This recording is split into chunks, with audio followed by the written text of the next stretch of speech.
Welcome to this video, 100 tips and tricks in ABAP tip 61. In this video I would like to make you aware of SAP security in ABAP. Generally speaking, if you're developing in ABAP and you're making some changes on the data, on the tables, and you're, for example, starting a process, adjusting a process, or finishing a process, it is very important related to authorizations and SAP security that authorizations are just checked if you are explicitly checking authorization. So if you of course calling a function module, if you're calling a method of a class, and within these objects there an authority check happens, then of course their authorities and authorizations are checked. But generally speaking, if you're not explicitly making authority check, it won't be checked. So therefore, please be aware also to increase the SAP security to include authority checks. And here right now I am in the built-in ABAP editor in the object navigator, just simply having a very easy ABAP program outputting the ABAP version. And once an SAP user has access to this report, for example, to the SA38, to the SE38, to the object navigator SE80, or to not any transaction where this program is built in, then of course the user can't execute this program. But if he has, because this logic is included somewhere where the user has access, then here we can add an authority check. And to do so, I highly recommend to use the pattern functionality, because if you open this up, then in here you have the option for the authority check.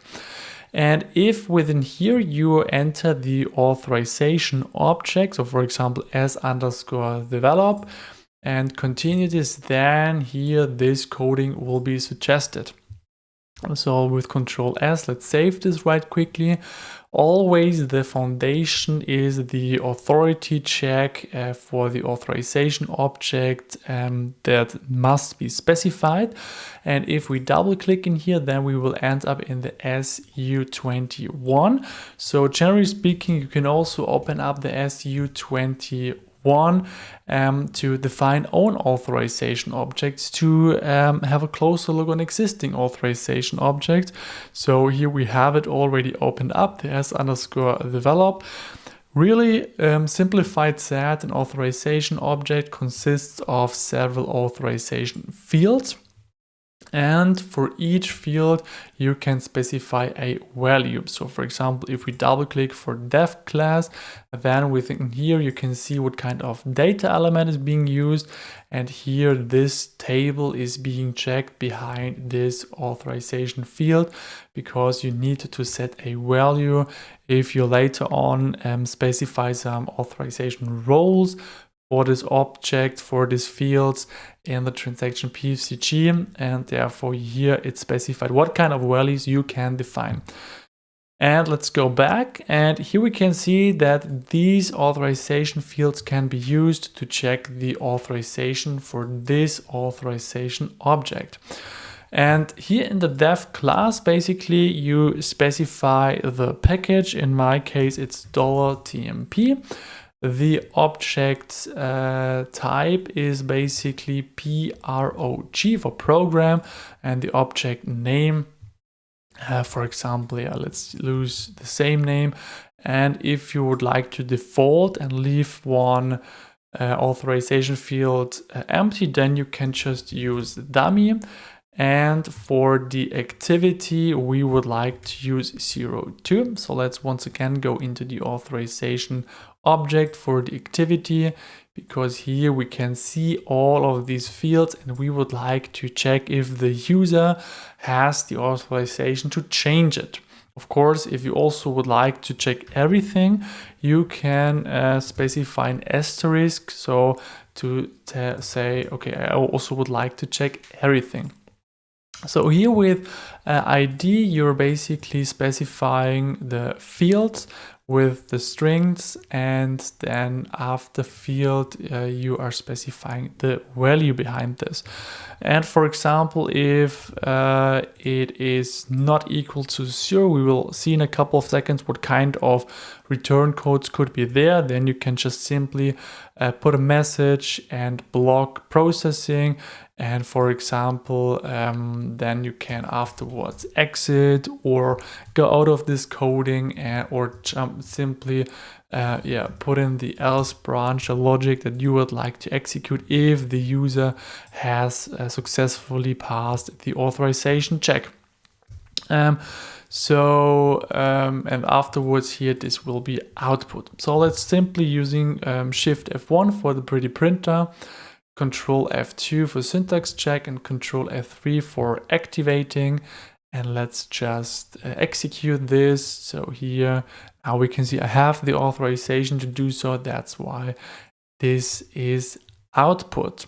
If you would like to specify, because you have also an addition, so let's simply set the focus onto authority, then hit the F1 key to open up the ABAP documentation for authority check. And here you have all the detailed information, but what is important are the different return codes. So as mentioned, 0 is basically that the authority check has been passed, so it's successful, or the check was not performed at all. If you have the return code 4, then basically the authorization check is not successful. So one or more authorizations were found for the authorization object, but the values specified are not in the set authorization for the user.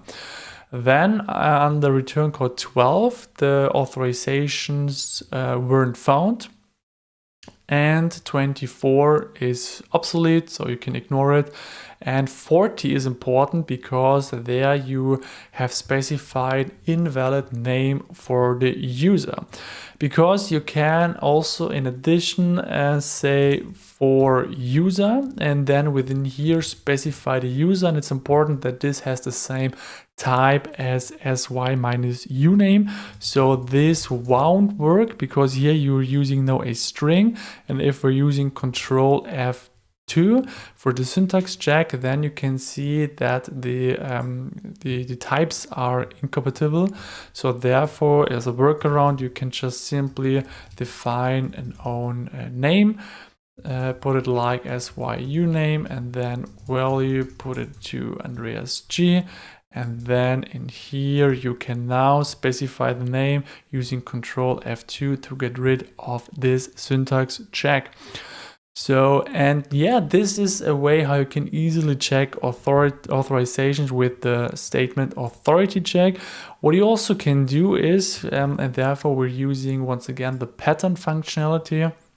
Under call function, you can use the function module authority underscore check, so not authority minus check, authority underscore check.